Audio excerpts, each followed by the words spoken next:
In 1912, a rare book dealer bought an ancient manuscript from a Jesuit college in Italy. It was filled with over 200 pages of flowing, elegant handwriting, in a language that has never been identified. Not by historians. Not by codebreakers. Not by the world's most advanced AI. To this day, not a single word has ever been translated. And some believe it was never meant to be read by us at all.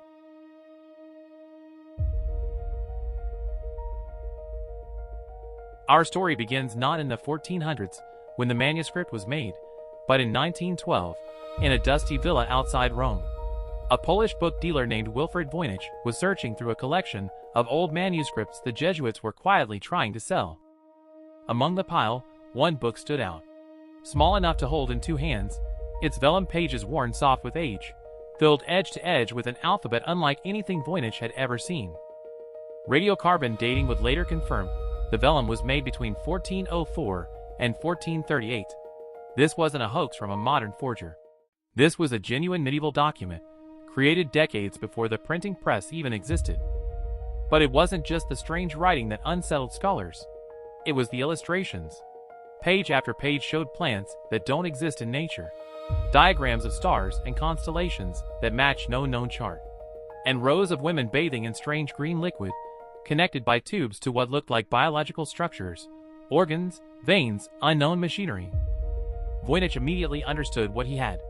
He sent copies to the greatest cryptographers of his time, certain the code would be broken within months. He was wrong. It would outlive him. During World War I and II, some of the finest codebreakers in the world attempted to crack it, including members of the team that would later break Nazi Germany's Enigma machine. Men who solved unsolvable military ciphers were defeated by a 500-year-old book. Every known method failed. It wasn't Latin. It wasn't Greek.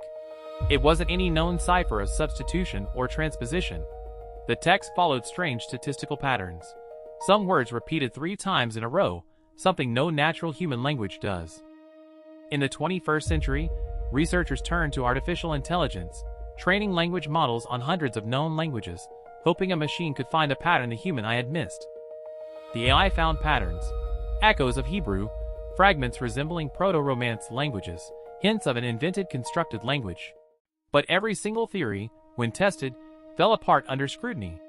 No consistent translation has ever survived peer review. Some experts began to ask a darker question.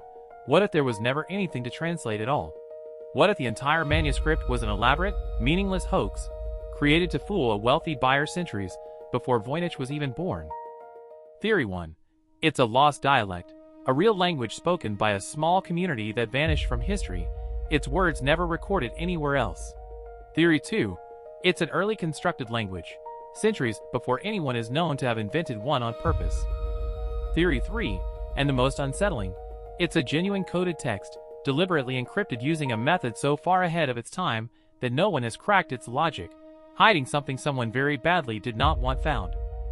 Today, the manuscript sits carefully preserved at Yale University's Voynich Library, viewed by researchers from around the world, and fully digitized so that anyone, anywhere, can try their hand at the mystery. Today, the manuscript sits carefully preserved at Yale University's Voynich Library, viewed by researchers from around the world, and fully digitized so that anyone, anywhere, can try their hand at the mystery. If codebreakers, linguists, and even AI couldn't solve this in over 100 years, maybe you'll see something they missed. Subscribe, because next time, we're uncovering the true story of the expedition that vanished into the Amazon without a trace, and was never found again.